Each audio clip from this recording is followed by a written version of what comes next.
Colorado was not able to duck the smoke against Oregon. I'm Robin Lundberg with Claudette Montana. And Claudette, Dan Lanning, Oregon coach, sort of made it personal in his own way, saying the team's not out for clicks, they're out for wins, and that the Cinderella story is over. So is it for Colorado?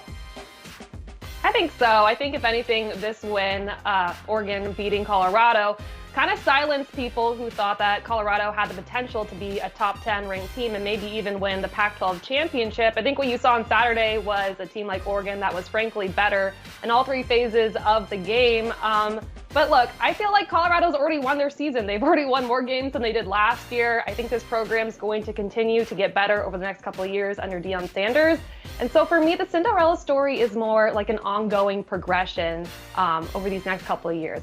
I'm excited to see what happens. Yeah, it's not a Cinderella story at all. It's an emerging Titan, an emerging Goliath. The Cinderella turns into turn into a pumpkin or whatever? This is going to be, a jack-o'-lantern with flames coming out of its eyes by the time Deion and Coach Prime is done here. Because he said afterwards, this is the worst we're going to be. You better get me now. That was the honest truth. Recruits are going to start coming to Colorado. They've already got the skill position players. We know Shedeur Sanders, obviously Travis Hunter. It's in the trenches where they're really undermanned because they look like children against Oregon. And Dan Lanning wanted to make a point. He faked that punt to prove a point. He wanted to run up the score. You could see that at halftime when he said, I hope everybody that was watching is still watching, because he's going to get those licks in now and say, look at Oregon, look at us. But Colorado is a story organically. It wasn't media created. It was created because people were interested, and they are ahead of schedule, as you mentioned, and they're only going to get better. So we'll see how they do against USC in the rest of this season, but this was never a Cinderella story. It was only a Cinderella story because they beat TCU in week 1. A Pac-12 team that had a lot of success, obviously, this past weekend was the Washington Huskies. They beat Cal 59-32, which begs the question, should we start considering the Huskies as potential contenders? They've literally annihilated every single team they've played so far this season. Yeah, I think you have to. Look, they've got Penix, who you see there, who's in the Heisman race right now, and he's really airing it out. And they're just putting the numbers on the board that are too much to ignore. I think it's over 40 points in every game this season. Obviously, not against defensive juggernauts out west there, but nevertheless, when you take care of business like that and you do it so emphatically, and you're led by a QB who is raising his stock as a prospect, I think you have to take Washington seriously. I completely agree, and not just because my family are all Washington Huskies, but they have literally annihilated, as I said before, every single team that they've played this season. They're 4-0. Michael Penix Jr., he threw for 304 yards and 4 TDs against Cal, which is actually a low game for him because the first 3 games of the season, he threw for over 400 yards.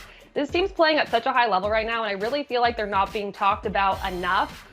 Maybe it's because they haven't really played a legit opponent or been tested yet. They have Oregon coming up on their schedule. Maybe we can circle back and really have this conversation if they should be a legit contender after we see how they do in those games. But I think if you're just looking at how they've performed over these past couple of weeks, you'd be crazy to say that they shouldn't at least be in that conversation.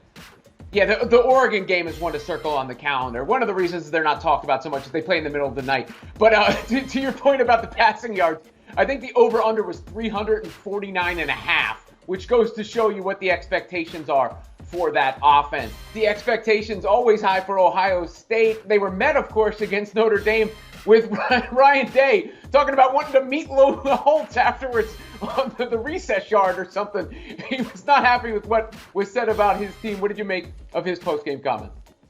Lou Holtz basically saying that Ohio State isn't a physical team and that he didn't think they were going to beat Notre Dame. Obviously, Ryan Day took issue with that, but the best way to silence your haters is to win a game. And obviously, Ohio State did that on Saturday. I loved Ryan Day's comments. I love the smack talk.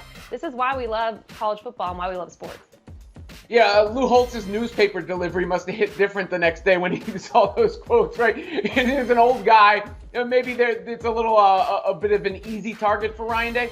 But how many times have we seen this in sports? I mean, look, we saw it with Dan Lanning. We just talked about it against Colorado, using the attention Colorado has gotten as fuel We see teams like Georgia, I remember saying they were counted out when they were the favorite in every game.